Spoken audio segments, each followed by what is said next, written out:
Recently, I turned around a $30 million a year sales team and almost doubled their performance in about 45 days. So in this presentation, I want to talk about 7 key things that allowed me to do that and how you can use those in your sales team. So before we dive in, just to give you some context, I want to talk about really the gold standard of sales team performance. So a quick background: over the past 4 to 5 years, we've seen hundreds of sales teams that have had 2,000 plus clients.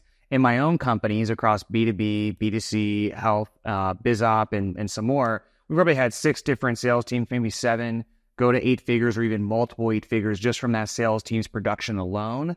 So I just tell you that because we've probably done this at one of the highest level efficiencies in our industry, at least. I'm not saying I'm the best in the world, but at our industry. And just from all of that, just experiencing my clients and also doing it myself, I've been able to really kind of derive what I believe is the gold standard of sales team efficiency. And when I say sales team efficiency, what I'm really talking about is how much revenue or even clients sold in terms of the units is produced per closer per month, okay? So here's some of the benchmarks I set up, right? And I'll give some nuance in between this as we go through it. So for B2C offers, so like, hey, you're going to start a new business on, like helping just anybody start a new business online, health, relationships, dating, this type of stuff, okay? Closers are generally going to be looking at 28 to 35 units per month per closer. That's what I would consider to be the gold standard. For setters, it's about 3 to 6 sets per setter per day, okay? Now for B2B, now this is legit B2B, not like I sell insurance agents or real estate agents or I sell coaches. This is like if you sell a company with 10 plus employees, all right? So like small business up into about the early stages of mid-market, 20 to 35 units per month per closer is a good benchmark, or about 3 to 5 sets per day per setter. Now, as you go into the more meat of mid-market, so like $50 million, $100 million a year plus companies, and then also, of course, enterprise, all of these numbers are going to go down. So for instance, at the highest level in enterprise, I mean, you might have anywhere from 2 to 6 deals per month per closer being actually the gold standard. It really just is varying. Most of my audience is either targeting B2C or like B to solopreneur or like B to small business or early stage mid-market where their biggest companies are maybe 10 million a year to 50 million a year. These benchmarks will apply pretty good to that. Just the bigger you go, the more they go down, right? Sales cycle times, a lot of things to consider with that. Now, these benchmarks are, of course, considering that you have marketing and sales ops firing on all cylinders, right? Like if you're really going to have a good front-end revenue engine, there's 3 components to it. It's the marketing, the sales ops, and then obviously your sales team, right? And we'll dive into a little bit of sales ops later as well. So why am I even giving you these benchmarks? Why don't I just dive into the exact strategies and tactics I'm going to give you in this presentation?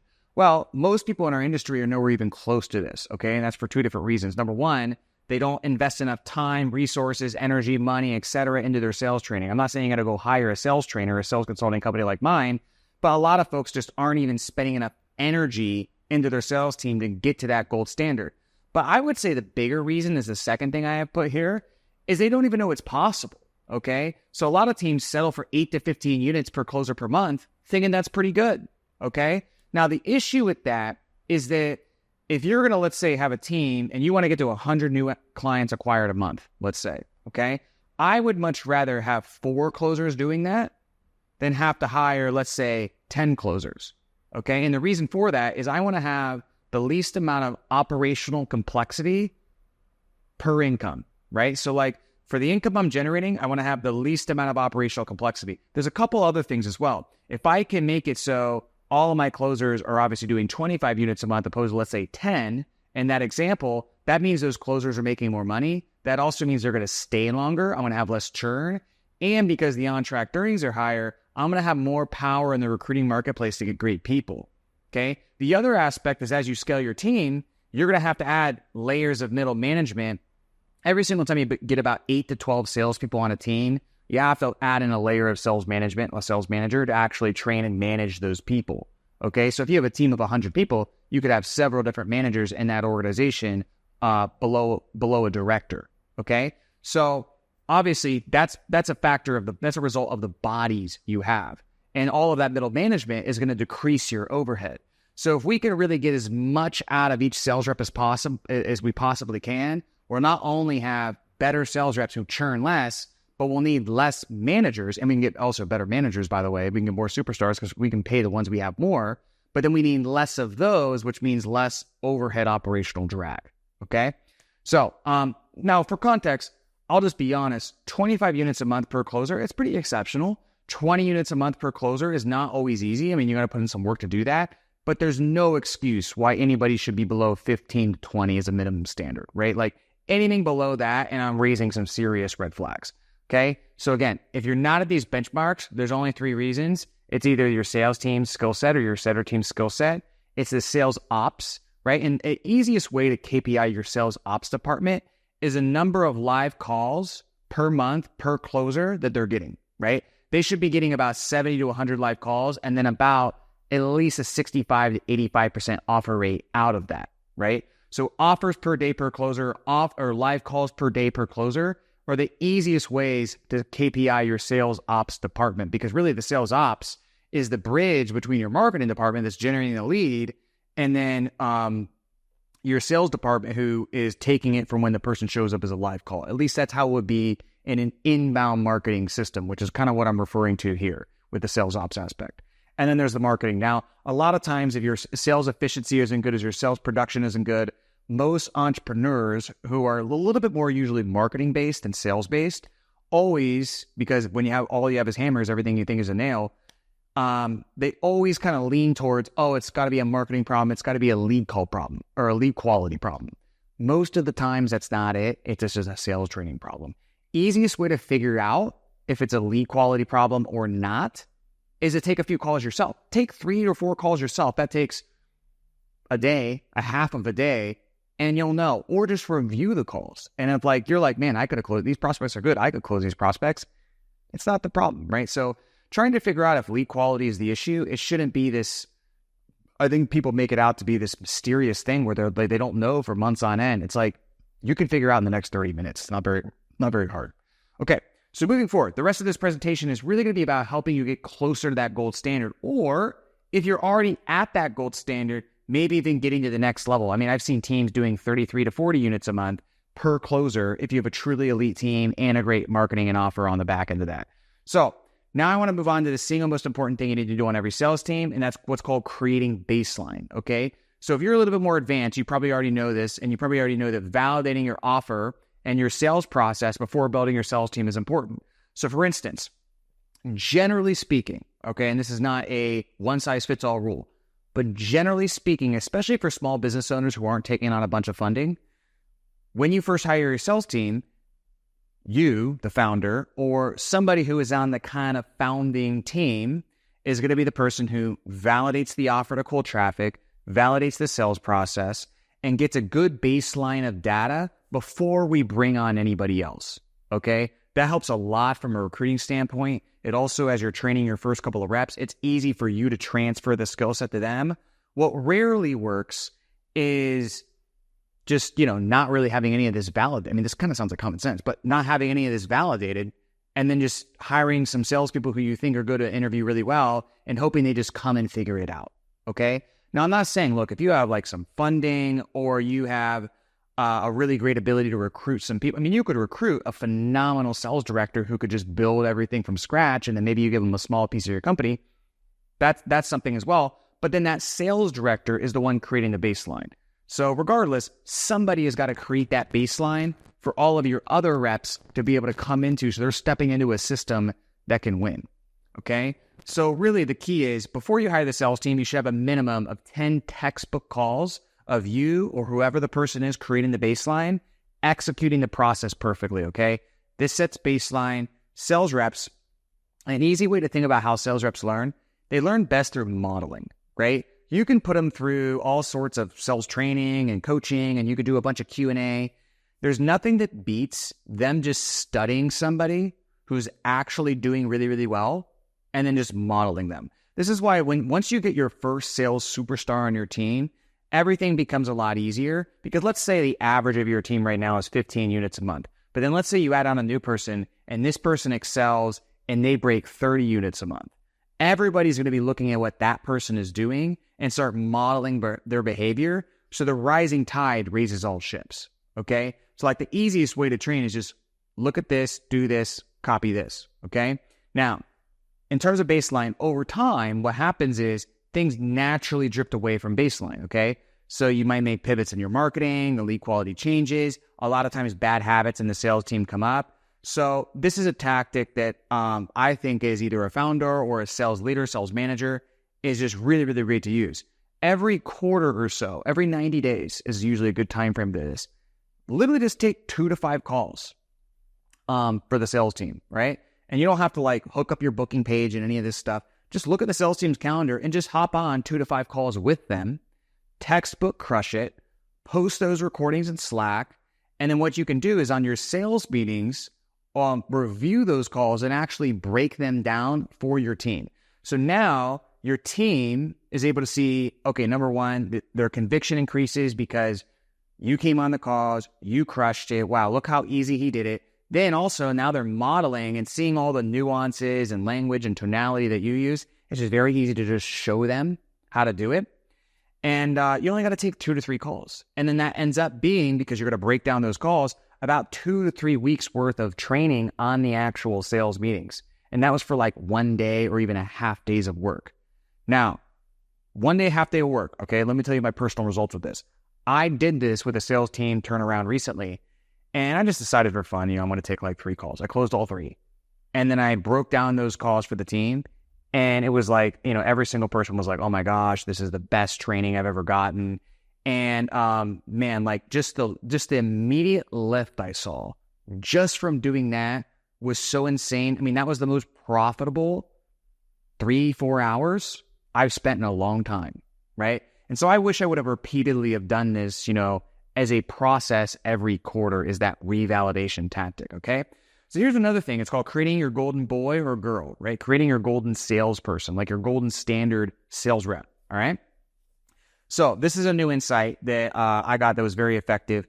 And I've already told you the rising tide lifts all ships, right? When you can have somebody who has that breakout performance, who kind of, as an analogy, sort of breaks that 6-minute mile, it's going to lift everybody else up because of the modeling and how easy it is for salespeople to adjust their behavior through modeling, okay?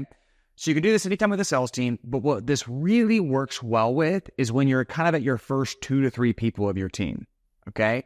So here's how it works. You identify or you recruit a person on your team with tons of potential, okay? You just need one superstar. So maybe you identify them on your team, maybe you recruit them, whatever. And really what you want to do is pour into that person and just make them a complete savage, all right? That doesn't mean you don't focus on your bottom performers. That doesn't mean you don't focus on everybody else. But what you really need to do mentally is you need to create a prodigy, right? Like just somebody who is just like incredible, all right? You're probably already putting together for the reasons I explained earlier why this is important. So the old way of doing it, and I've fallen into this a lot, my sales managers that I've trained have fallen into it too, is you spend most of your time coaching and training your bottom performers, okay? Now, the problem with doing that is your bottom performers are already the people who are least likely to churn, right? So if I'm going to spend, let's say, 10 hours a week coaching reps, all right? I'm just putting together theoretical numbers. If I'm going to spend 10 hours a week coaching sales reps, well, I prefer that 10 hours be spent on people who are going to be here for years to come, not people who might not be here next month. Now, that doesn't mean I can neglect the bottom performers, but I have more leverage in actually training my best people, right? Now, also, if you do call review breakdowns on your sales team meetings, which is a good idea, if you're constantly just roasting the bottom 20% of your team, it just creates a negative feeling on the meetings. So that's also a little con there. The other thing is too, is if you always focus on your worst people, which is what everybody does, because, in your mind, you look at your sales team and you're like, man, if we could just get these 2 people over here up, we would have a 25% lift in revenue and we'd be this much more profitable, et cetera. But what happens is when you over-focus there, again, they're the most likely to churn, and you neglect your top performers, and then your top performers get complacent. One of the reasons I left the sales position that I was last at before I started my company is I felt like I wasn't growing anymore. And if I talk to almost all sales reps, usually what happens when they burn out and they reach that 1.5 years, 2 years, 3 years, where they're just like, man, I could move into management or something else, but I just can't take calls anymore. They just feel like they're not learning anything. They're not developing their skills. They have nothing to look forward to. That's the biggest thing, even beyond the money and beyond the grind, that gets those best performers to quit. So when you're constantly focusing on what most people's tendency is to do, focus on the worst people. Okay, these people are crushing it. Leave them alone. You almost want to reverse that. and you want to reinvest and actually spend more time with your best people. All right. Now, so the new way, as I'm alluding to, is spend 50% or more of your time with the best person or the best couple of people, right? Seems counterintuitive because they're performing, but the benefits are when you review, let's say, especially, and make sure you give them most of their coaching publicly. So like, let's say you have a sales team meeting 5 days a week, okay? And on that sales team meeting, you run through some things, but you do about, let's say, a half hour to 40 minutes every single time of a call review breakdown, right? Spend most of those on the best person, right? Because when you review the best person's call, everybody benefits because the mistakes the best person is making are mistakes probably everybody else is making. On top of that, they when they're doing stuff that's good, you can call that out and praise, and then everybody else has that behavior reinforced as well. So it benefits everybody else. Whereas if you review, let's say on a public sales meeting, the worst guy's call, it's only usually relevant to the worst people on the team. Your other people are like on Slack, they're checking out, they're like, oh my gosh, this guy sucks, what am I doing here? It's just not good, okay? The other thing that's nice about this is when you review the best person's calls, your meetings become more praise-oriented, which makes them better. The meeting energy is better, it's more positive. The newer reps just get reinforced to model your best people, which makes the training much easier. And then best of all, if you hate managing the sales team or you eventually want to get out of sales management yourself, well, guess what? You just spent all your time creating a prodigy that is probably going to be the person to take over your team. It might not. Sometimes your best salespeople are terrible managers, but you're more likely to have that person probably move up, right? Or be in some sort of leadership or promotion somehow, okay? It also really develops the proof of concept that somebody can lead before they get promoted, okay? As a sales manager, when you do, let's say you're the sales manager of your company and you're the founder. When you hire your first sales manager, so you replace yourself from sales management and now you're really the CEO and you manage the sales manager, you have to realize that sales manager, once you promote them, they're really the baseline for the entire rest of your team because they're probably not going to hire much people better than them. They're also not going to train people to become better than them. Now, again, this doesn't mean the best salesperson is the best manager, but more often than not, you have to have somebody pretty dang good because they're not going to hire anybody better than them, and they can't train somebody better than they are themselves, okay? So, really trying to invest and just make that person a prodigy before making them being a manager, very, very effective. Just as a side note with managers, yeah, they have to have the sales skill set and ability to sell, but they also have to have this ability to pour into people, be selfless, and just be a good unifier of the team, okay? So you're kind of looking for those dual characteristics. Lone wolf types, for instance, they don't really work out well as sales managers. Now, let's talk a little bit about ramping reps, okay? So, in my training and the consulting and training we do for companies, I have a lot of detail about this, but I'm just going to give you the 80-20, okay? So what I'm going to break things down into is what to create before you hire reps, what to do in the first 7 days as you hire reps, the next 7 days, so day 7 to 14 when you hire reps, and then ongoing and after, what does it look like, okay? So what do you create before you hire reps? All right, so let's say you're building a sales team for the first time. What should you do before you even make your first hire, okay? Well, you can do it as you train your first 1 to 2 reps, but you just record everything live. So you're probably familiar with, like, let's say you're launching a group coaching program and it's like a big launch. And what you're going to do is you're going to teach the content live. And then really essentially you're building the course live as the program goes on. By the end of the program, you have a course. That's kind of what you're doing here. You're bringing on these reps. You're going to be teaching them the first couple of reps you have. You teach them everything live. You map out everything in a Google Doc SOP. You run through it all live on a series of 3 to 5 meetings or however much it is. You teach it all to them live, record it. You put it in an LMS. That's like your V1 prototype training. Now, that's not going to be good enough. You're going to have to redo it eventually and make it more professional and probably re-record everything from scratch. But just to get the plane off the ground, that's good, okay? Things you want to include in there, product education, what you sell, how it works, etc. Market education, who do you sell to, their pains, their fears, their frustrations, etc. Like who the market is, client success stories, how the position actually works, like what's the day-to-day of the position, how the software works, end of days, etc. You're also going to want to put examples of exactly what to do, okay? Common sense, but you want it as clear as possible. Here's exactly what to do. We want to do the script and the call flow and a video training around that, and at least 10 textbook sales calls, executing the sales process exactly how you want them to. That is the biggest thing. I mean, it sounds so common sense, but if you have it in there, they'll model it and they'll do it as long as you hired somebody with the requisite skill sets, right? For setters, it's pretty much the same. You're going to want textbook outbound calls, textbook recordings of triage calls, a script and a flow training video. The only other thing with setters is a little bit different is you want to make sure you do have some sort of training on how to manage their time. Because as a professional prospector, which is what a setter is, a lot of what's going to dictate their success is how well they manage their time and kind of their sort of high performance habits and that type of stuff. So you want to make sure you dive a little bit deeper into that with them. Now, let's say you hire somebody. What do you do with them in the first 7 days? Well, that person, the first 7 days is kind of drinking from the fire hose, at least in our organization, okay? They attend all the meetings. They do the end of days.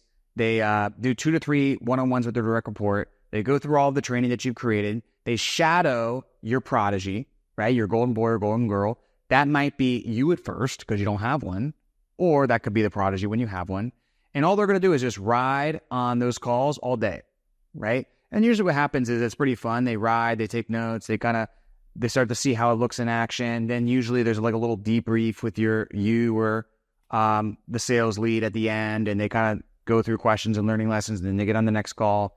And then also you could ask your prodigy, hey, do you think this person is good? Because usually this person's going to be asking questions at the end of the call, and the rep or you'll get a good idea of if this person's good or not, so that you get some good inputs there as well.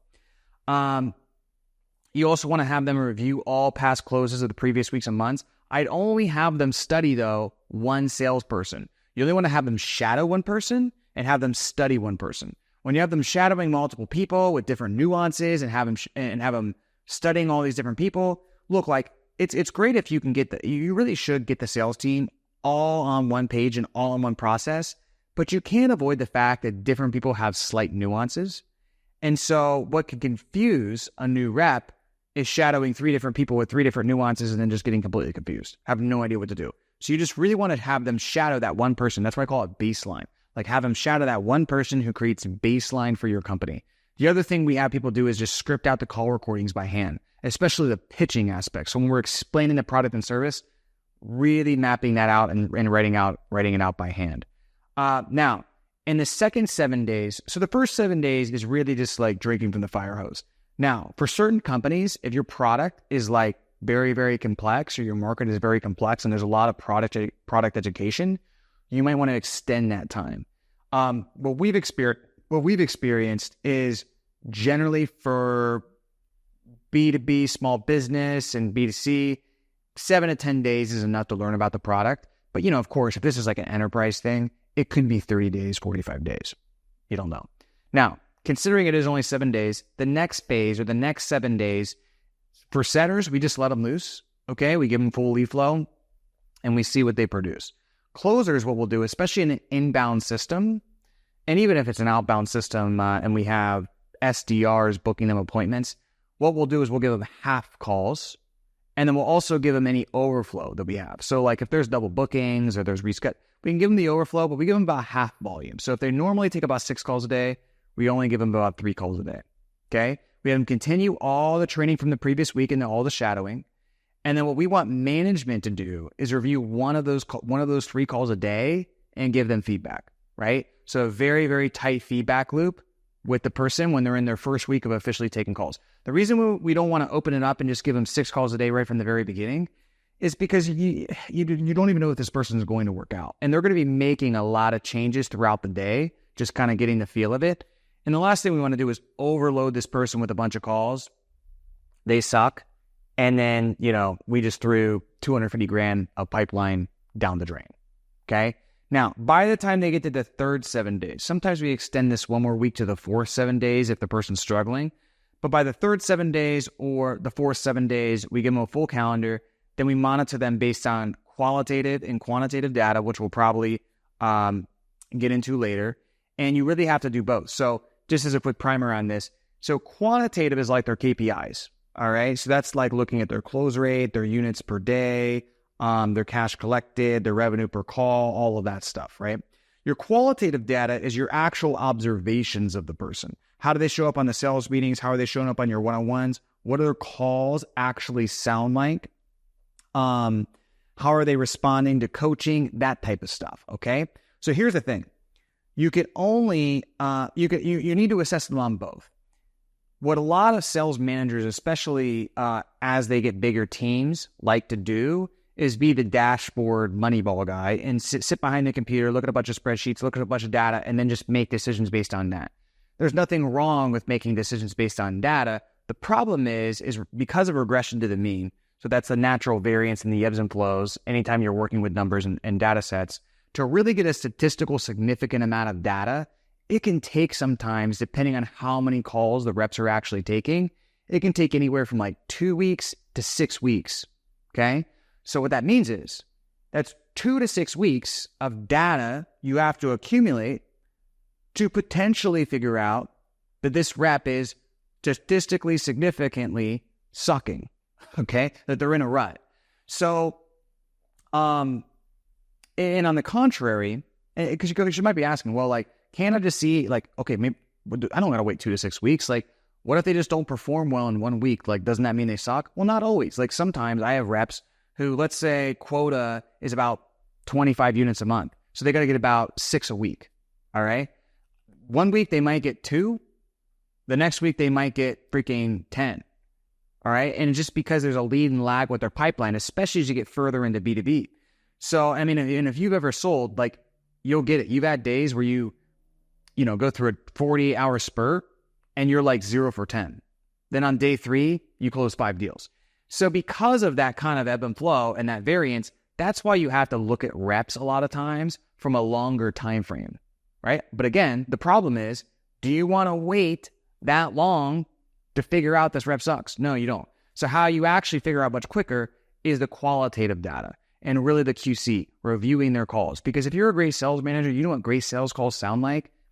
You could find out this person stinks or they're falling into a rut or a sales slump or picking up bad habits within 24 hours of that occurring or within 48 hours of that occurring and then fix it. So a lot of times, like, we generally, when we cut reps, it's not because, oh, it's been 2 months and their performance isn't where it wanted to be. It's a certain KPI formula, anything like that.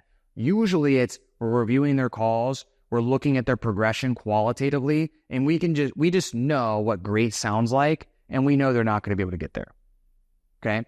So it usually happens, and that saves us a bunch of money because we can make those decisions much faster. So that's how we can cut reps after a week or 2 weeks, opposed to waiting 2 months, which you would need to do if you're really looking at the data. Hopefully that makes sense.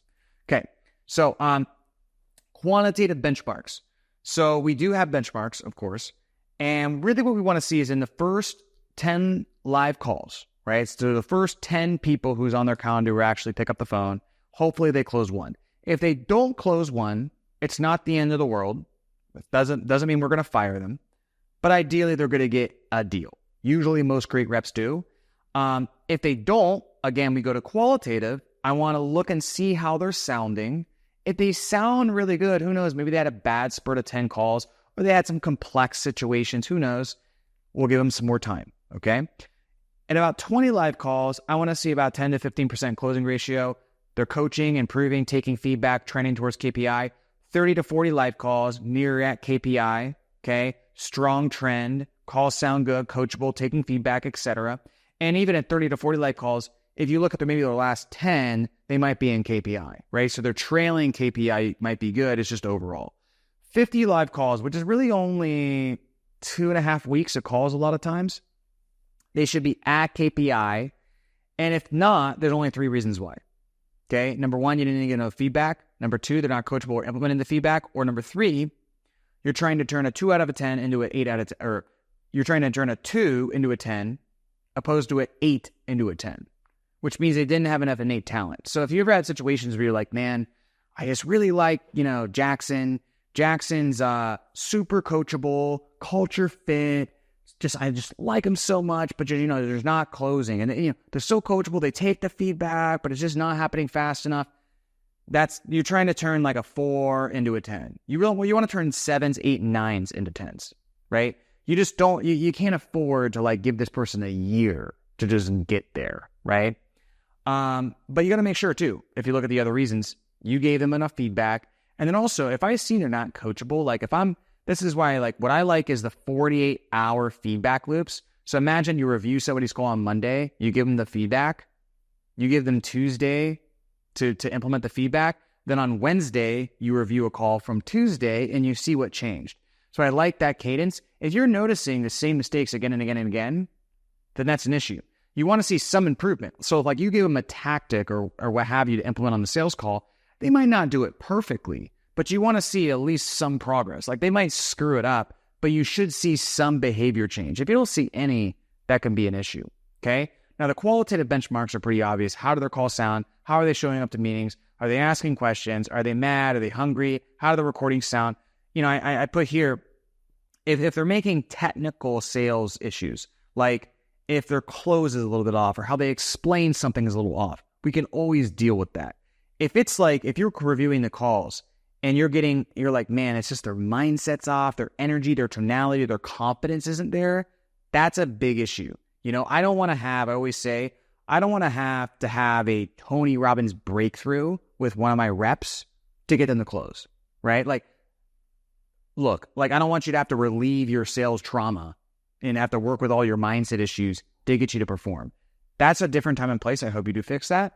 But the reps I have when they're new, I only want to have to focus on their technique, okay? And learning the product, understanding the market, getting more knowledge and business acumen over time, and then fixing the technique, okay? Other things we want to look for qualitatively is the lead quality. For instance, if you're ramping a new rep and the rep's not on KPI and they're missing some of the benchmarks, but all your other reps are 20% down, then, that's not the new rep. That's just the lead quality, right? And then also just follow your gut. What does your gut say about them? A lot of times people just hold on to folks way too long. So generally what we want to do is we want to look at quantitative first. And then if they're not progressing where we want within those benchmarks, then we look at qualitative. Really, we're always looking at qualitative, but still, if they're not on the benchmarks, we don't fire right away. We look at qualitative. We see if they're improving, they're making progress, if they sound good. If they do, we keep. If they don't, we let them go. Okay? That's how it works. So next thing I want to explain this concept called fringe deals. So this is going to set the stage for a few of the next things I'm going to talk about.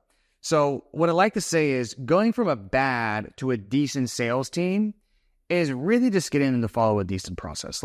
If you could just get everybody to follow a halfway decent sales process, whatever that is, honestly, you could have a decent sales team, right? It's not hard. Now, going from decent to exceptional, like that gold standard, it's all about these fringe deals, okay? And this is what I mean. There's 3 types of deals. There's your laydowns, right? And this might be 10 to 20% of your deals. It totally depends. It could be 40%, but I think for most companies, the percentages I gave here are pretty accurate. Your laydowns are 10 to 20% of your deals. Then there's another 10 to 20% that are never going to close no matter what. Maybe they were just shopping, they're not qualified. I don't know. They don't have the money. They have a $500 or 500 credit score and $300 in the bank account. Who knows? They're just never going to close no matter what, right? So that's 10 to 20% each side. All in the middle here, you have this fringe stuff, right?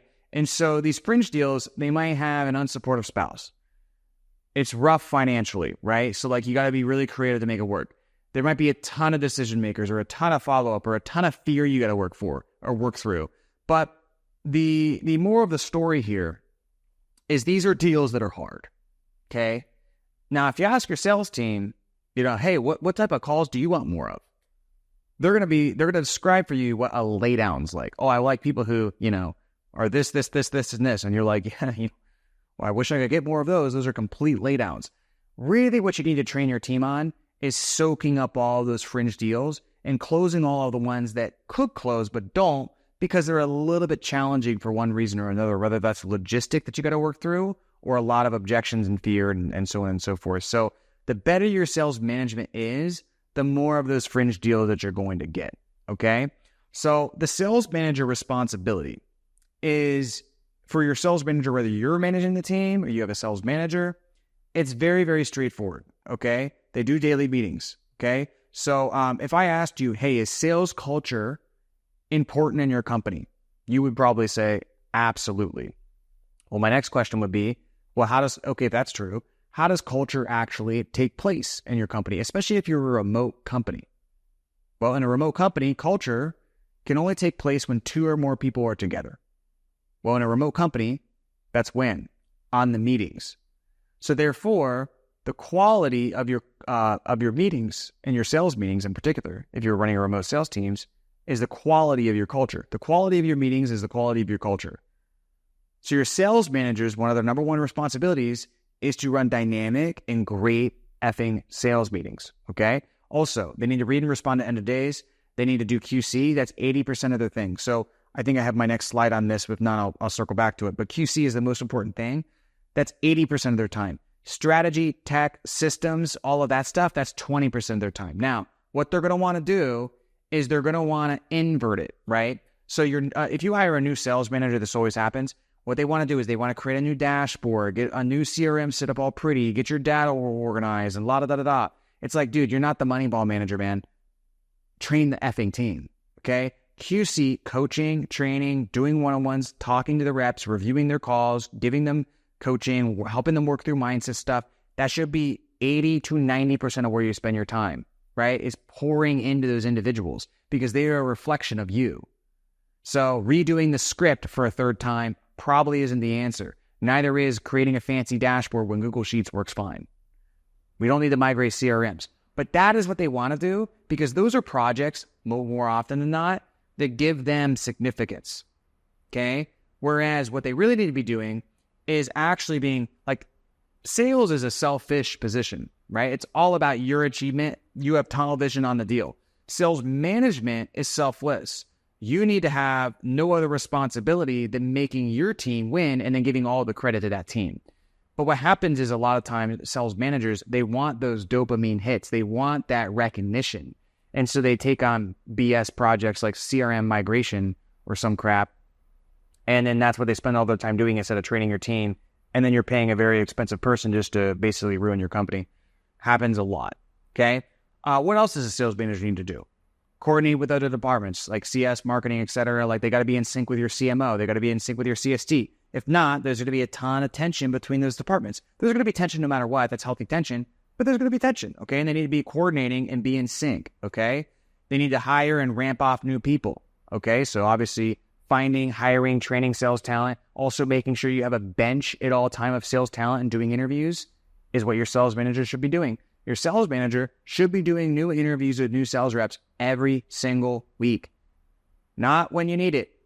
Every single week. When you have a great bench of salespeople that you know would want to work for your company that you could tap in at any time, it makes you much more realistic and truthful in your assessments of your current team. Because as soon as somebody falters, you're comparing them against this other person you really want to hire, but you don't have room for yet. That's why you got to have a bench, okay? You also need to run weekly one-on-ones with the team. So obviously each rep should have a one-on-one with their manager each week. And in that one-on-one, you're doing sales training, career coaching, making sure the person's good, helping them work through mindset issues and burnout, etc. So again, 80-90% of the job is the actual sales training. I hate the word sales manager, director, head of sales, VP of sales. I mean, look, in certain companies, when they get large enough, if you have 100 plus reps, yeah, like you do need somebody behind the dashboard, really organizing everything from a sales ops standpoint, making sure the data is clear, the systems are good. But that's not most people watching this video. Most people watching this video have a team of 2 people to 10 people. What you really need is not a director who's going to do all this BS. You need a coach, okay? And so I really think most sales managers or sales leads or whatever, it should be retitled sales coach because that's all you're doing, okay? The other thing is too, again, if you're a small stage company and you're at 2 to 10 reps, like I was saying, you might think, oh man, I need to hire somebody who's really, really experienced. And what I see is people bring in people who's a director of sales for a Fortune 1000 company, and you're like, oh, they've managed a 400-person sales team. And so surely they can manage a team of 8. Like this person's probably 10 times better than me, okay? Well, 99% of the time, it's a complete disaster and they run your company into the ground, okay? And just think about it. This person, if they're running a 400-person sales team for a Fortune 1000 company, again, they're sitting behind, looking at dashboards, looking at data, really working on the sales ops, working on the systems, the processes, all of that stuff, which is what they should be. That's their skill sets.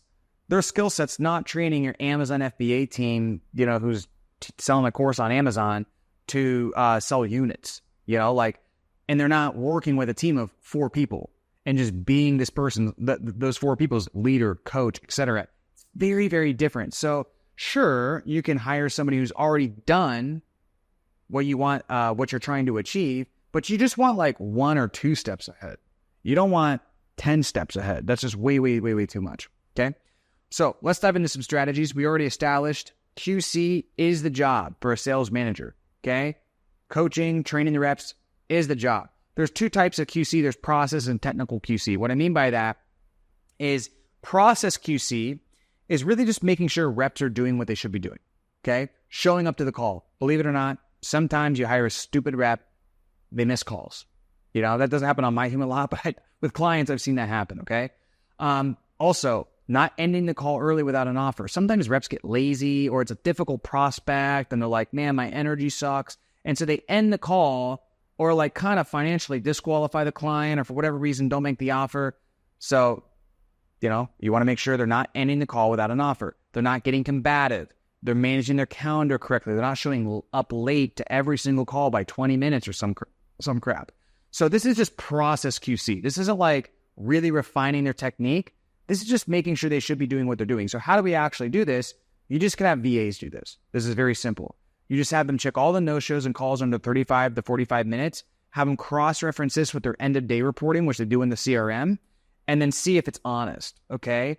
So this is key because what happens is your sales manager, the QC they're doing, which is the technical QC, we'll cover that next, what the sales manager is really trying to do is identify deals that should have closed but didn't close.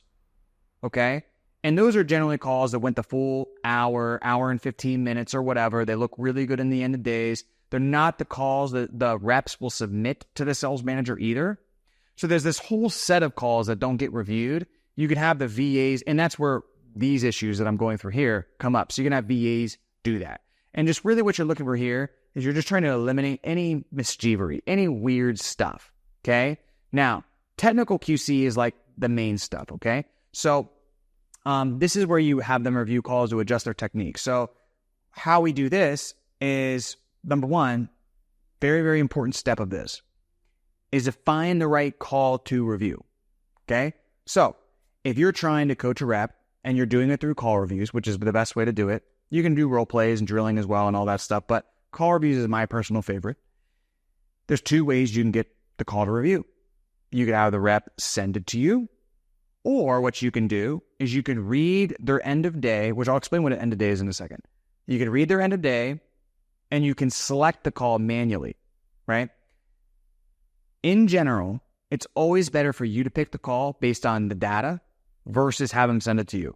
The reason why is sometimes reps will send you legit calls that were really good to review, but sometimes they send you calls because they want like validation or confirmation that what they're doing is the right thing.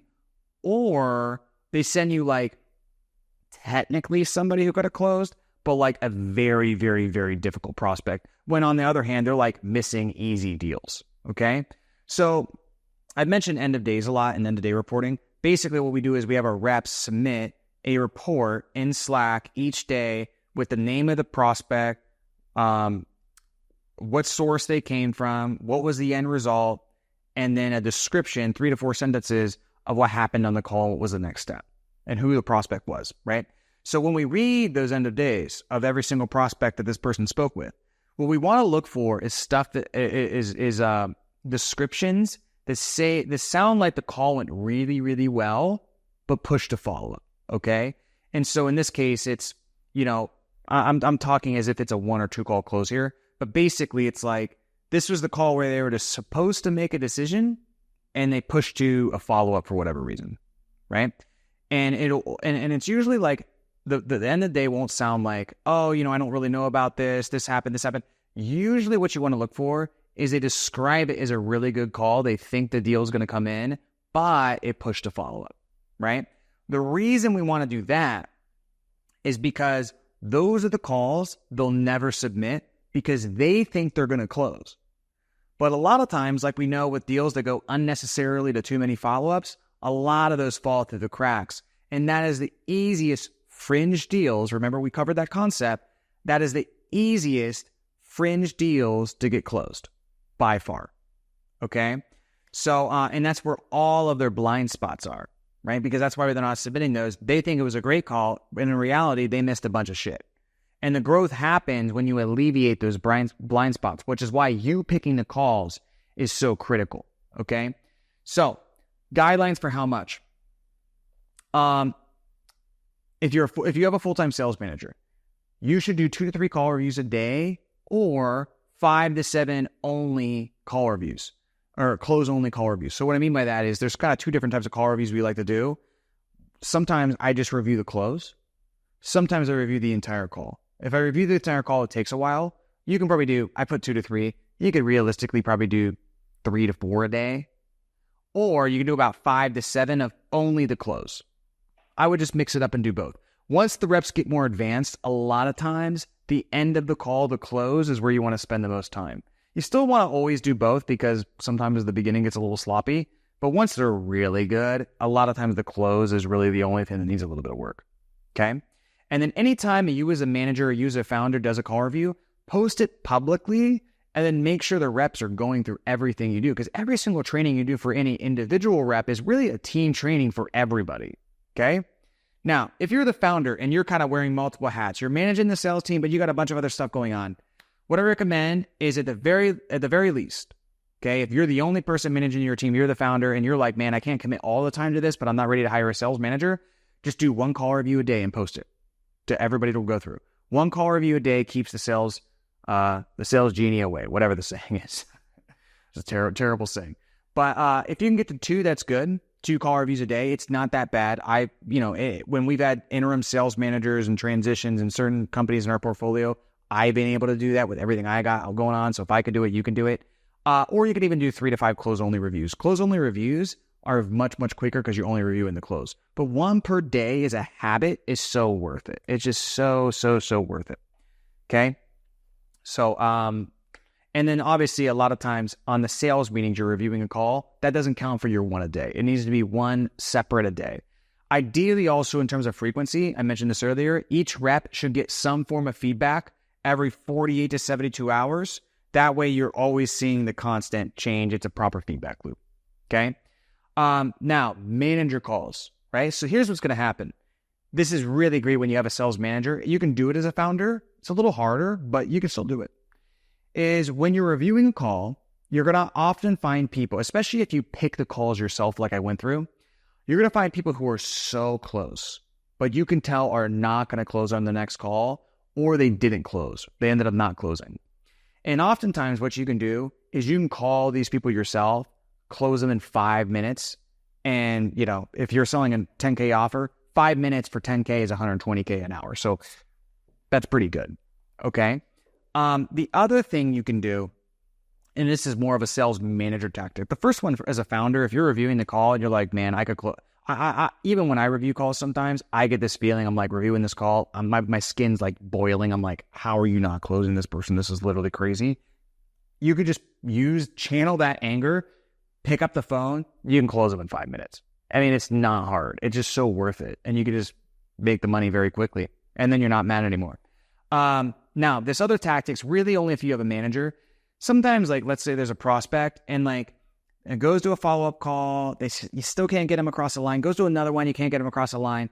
Sometimes prospects just kind of get stuck for whatever reason. And almost always, if you just book them on a call with somebody else, it'll push them across the line. So you don't want your sales team to rely on this and use it as a crutch and then do it every time. But it's really great for certain prospects is you just book them on a call with your manager. So let's say I have a 2-call close process. I do discovery. I do my demo. Then I go to a follow-up. And then on the follow-up, I still can't get to a decision. But they're not ruling it out. They're just they're just on the fence, right? What's really great is if I can get them on that one, book the next call with the manager. And obviously the manager should be better than the rep, so that's going to help. But even a lot of times, just talking to a different face in the company, it just helps calm people's nerves. It's like, okay, this is a real company. There's multiple people. They're talking with me. You can also, if it's not your sales manager, you can even have them talk to their account manager that they're going to be working with. So if you do like a service and you have account managers that work with the clients, you could do, if your account managers are very impressive, you can intro them there, and then they get to see who they're working with, and that's kind of nice too, right? You can also, if it's not your manager or it's not your account manager, you can even have the reps pass the leads amongst themselves.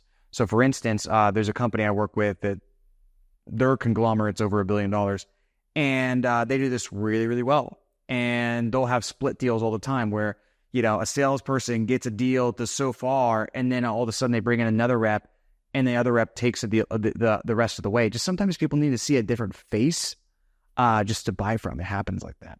So show rates. All right. So I have an extensive training on this I'm going to release on the YouTube channel upcoming. It's scheduled. But I do want to share one thing that's working really well right now. So we grade apps. So anytime somebody submits a lead form to us, we score the app. Okay, you should be doing that. We score 1, 2, 3, and 4. Okay, 1s get canceled. 2s need to go to the setting team to get requalified because we can't tell if they're qualified or not. 3s and 4s are both qualified. It's just different degrees of qualified, and those are going to go right to the closer's calendar. Okay, now what we do is out of 2s, 3s, and 4s, what we do with all of those is we delineate and see what their individual show rates are. If any of those is above 67%, we single book them. Now, if they're not above 67%, what we're going to do is kind of the next step. So then what we do is we have a VA ops person. We call them an LNS with an iPhone. It must be an iPhone because the message has to send blue. Text every lead to confirm. And we do this about 24 hours before their appointment, I believe. Yes, it's 24 hours before their appointment. Now, then what we do is we measure, okay, when that person confirms, what is the show rate there? What we found is it's about 90%. If they confirm the day before, it's about 90%. Now, it has to be, again, not automated, an iPhone, and it's very important as an iPhone because it sends blue. If you use anything else, your response rate on confirmations is going to tank. If you use an LNS, a real person with an iPhone, response rate through the roof. And we found confirmations, 90% plus show rate. So what we do is we single book all the confirmed appointments, and then any of the app scores that are above 67, we confirm those two. We single book those two. So basically, confirmations generally, we always single book. Any app grade, like let's say a 4 grade app shows at 70%, we're always going to single book that. Anything else, we double book, okay? And then what we have to do is we have to have people on standby in case there's a double showing to make sure that call gets taken and nobody gets upset, right? That's very, very key as well. So it's easier when you have a little bit of a bigger team with this because if you have a bigger team, there's obviously some inefficiencies in the calendar. And so if there is ever a double booking, another rep can absorb that pretty quick, okay?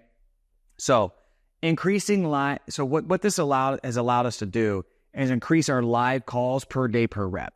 Because if you're trying to battle a 60% show rate, I mean, it's tough. Like your reps could open up 8 hours, 9 hours worth of slots, and then some days only have 4 to 5 live calls and make an offer or 2 or 3 offers. Sometimes it's even worse than that. It's like 50%. So what you really want is the reps to be able to have a good 6 live calls, 5, 6, 7 live calls a day, and be able to make 3 offers plus maybe even 4 a day. That's going to create really, really good efficiency.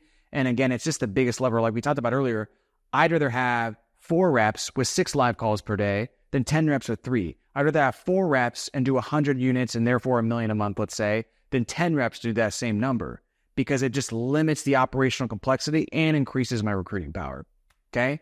Now, if you're watching this and you're like, okay, this is a little confusing, just look, if your whole show rate isn't a problem and your net show rate with everything all together is above 67%, you probably don't need to worry about much of this. You should do the LNS with an iPhone no matter what, because that's just not going to have any negative repercussions. But you don't need to do the double booking or anything like this if your show rate's really good. It's just usually this is for people who you're rocking 60%, 50%, stuff like that. Okay.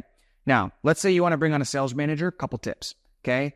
I teach something that's called the hiring triad, right? Which means you really want to look for 3 things in a hire. Specialized knowledge. Okay. In other words, have they done what you're trying to do, what you're hiring them for?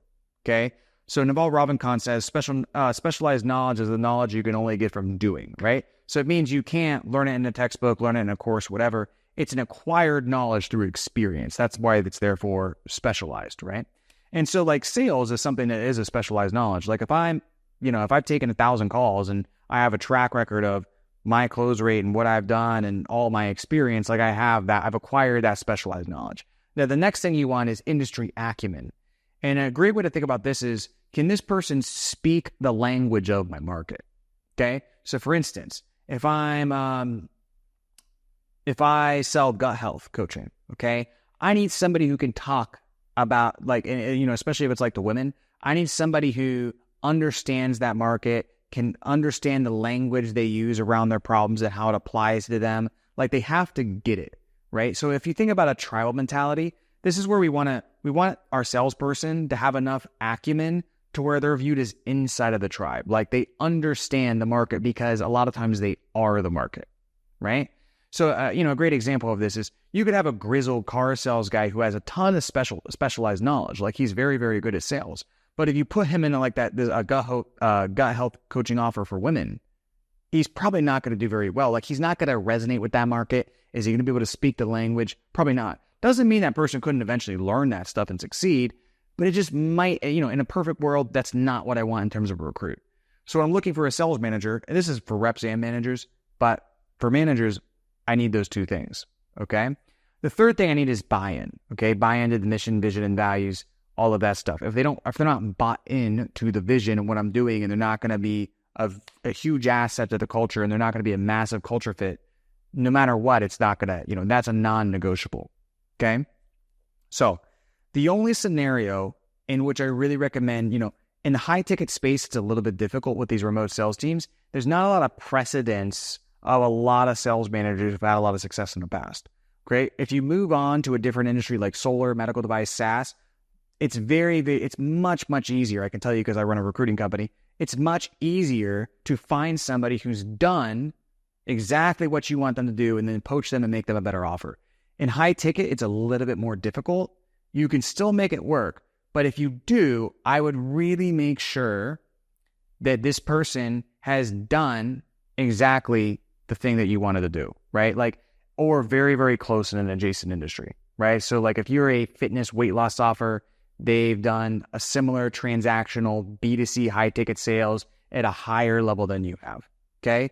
Now, if they haven't, you need to let them have a longer ramp, which we're going to get into. So there's kind of, again, there's two scenarios in which you can hire a sales manager. 9 times out of 10, you want to start them as a rep first, even if it's just for 30 days, okay?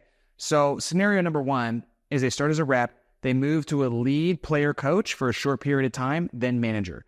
So this could be your protege, right? Your golden boy, golden girl. We already talked about that. Naturally, that makes it a very nice progression. If you hire somebody new in from the outside, I mean, look, it's very simple. If they're as great of a sales manager as they say they are, they should have no problem taking calls for 30 days and just smoking the rest of the team. Earning their team spec, learning the nuances of the market, adopting the sales process, all of that stuff. Okay? If they're not willing to take the calls, they better have an insane track record. Otherwise, there's no way I'm going to hire them. And almost always I won't hire them no matter what. They need to be able to take the calls to learn the nuances of the offer. If they can't sell, and it's the easiest way to see if you're making a mistake. You could know in a week if they can't close anything. How are they going to manage your team? They can't even close. And you'd be surprised. There's just so many people hire sales managers direct into managing their team. The sales manager never takes calls. And then they find out 3 or 4 months later that their team just went down the drain. And it's like, dude, you hired somebody who can't even close on your offer to train the people who are closing. It just makes zero sense. Why not just qualify that person by having them take a week or two of calls from the very beginning, right? And so, again, what I would do if you're hiring somebody from the outside, if you're promoting somebody internally, this has already been happening, from the outside, give them, what I would tell them is like, look, I'll give you, I need you to close within KPI and be the top 1 or 2 people in the team. If you can do that in a week, I'll promote you in a week. If it takes you 2 weeks, 2 weeks. If it takes you 60 days, it's 60 days. But you have to be able to show that standard of excellence, because as soon as you move out and move this person in, they become the baseline of the team. Okay? So That's scenario one. Scenario two is you hire a manager and you put them in that management position without taking calls from the very beginning. I've already kind of went over the issues of that. I would only do that in the utmost rare circumstances where you literally have undeniable proof this person has done exactly the thing you want them to do. And even if they have, I have to still have them take calls. It just is such a fail-safe. And, they need to learn the nuances of the offer, and it really helps earn the team's respect as well. Okay, moving on to some tips. Once you know they can sell, okay, so maybe this has been your protege or you hired somebody on 2 weeks, they're crushing it. What I would do is, and once you're comfortable with saying, okay, this is going to be the baseline of the team, what you want to do is make them team lead, okay? If they're really, really good, you could probably promote them right to manager. But at first, what I like to do is make them team lead. So I have some deeper stuff if you work with us on how to do this. But essentially, it's a team lead role is a role in which it's a very small amount of coaching. They're mostly still going to take calls. This is a whole nother conversation. Player coaches in sales management don't work very well because you're balancing an unselfish position, like we talked about, with a selfish position. And what happens is if you're a leader in the company, but you're still on the field, first things first, your numbers are going to come first, because if your numbers suck and your performance sucks, nobody's going to take you seriously as a coach. So what happens is even if they're trying to balance it, they almost always just go way too deep into being the player, because that's where they're making the majority of their money. And from an ego standpoint, like, they need to have the performance so everybody respects them. So what I recommend is when you make them the player coach, 80% of it is 90% even they're still taking calls. But what they're going to do is just do some call reviews for you and some basic management things on the side. So you might let them run a sales meeting every now and then. And generally what I'll do is say, hey, you got to do 10 call reviews a week. Send those call reviews out. Do those on the weekend when you have time. You're still going to take a full counter of calls. And then what you want to do is look at the feedback in which they're giving the reps, right? So you want to look at their feedback in which they're giving the reps and see, is this the same feedback I would have given? Or is this way off? Or are they not even seeing certain things that I would be seeing? So this player coach is really just a test to where before you hand the reins over to your team, just to make sure they're decent and they're good, okay?